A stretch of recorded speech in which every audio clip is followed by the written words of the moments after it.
Hi மக்களே, இந்த வீடியோவில் யாரை பற்றி பார்க்க போகிறோம் அப்படின்னு பார்த்தீங்கன்னா, கோயம்புத்தூர் மாப்பிள்ளை.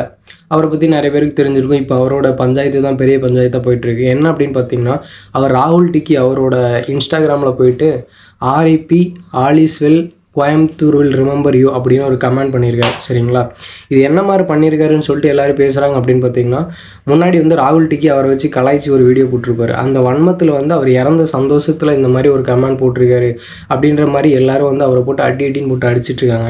பட் நான் என்ன நினைக்கிறேன் அப்படின்னு பார்த்தீங்கன்னா, இறந்ததுக்கப்புறம் எவனும் வன்மத்தெல்லாம் காமிக்க மாட்டான். சரிங்களா, அவர் ஏதோ ஒரு மூளை வேலை செய்யாமல் மெண்டல்தனமாக இந்த மாதிரி ஆல் இஸ் வெல்லுன்னு ஒரு இதை போட்டிருக்காரு. சப்போஸ் அவர் அந்த வன்மத்தில் பண்ணியிருந்தார் அப்படின்னா அந்த கமெண்ட் டெலீட் பண்ணியிருக்க வேண்டிய அவசியம் இல்லை.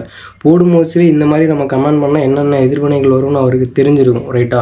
பட் அந்த கமெண்ட்டை டெலீட் பண்ணிட்டார். அப்போ அவர் முட்டாள்தனமாக அந்த ஆல் இஸ் வெல் அப்படின்ற ஒரு வேர்டை யூஸ் பண்ணியிருப்பார் அப்படின்னு சொல்லி நான் நினைக்கிறேன். அதை நிறைய பேர் யூஸ் பண்ணிவிட்டு அவர் கேரக்டர் இது பண்ணுறது என்னை பொறுத்த வரைக்கும் அது சரியாக படலை. இன்னொன்று என்னென்னு பார்த்தீங்கன்னா, அவர் இன்னொரு தப்பு பண்ணியிருக்காரு. என்ன அப்படின்னு பார்த்தீங்கன்னா, இந்த ஒரு ஜாமெண்ட்ரி பாக்ஸ் மேட்ரு அது எல்லாருமே பார்த்துருப்பீங்க. அதில் ஒரு இன்னொன்று என்னென்னா, ஃபாலோவர்ஸ் காசு கொடுத்து ஏற்றுறாரு அப்படின்றது. நான் என்ன கேட்குறேன்னா, அவர் பண்ணது 100% தப்பு தான்.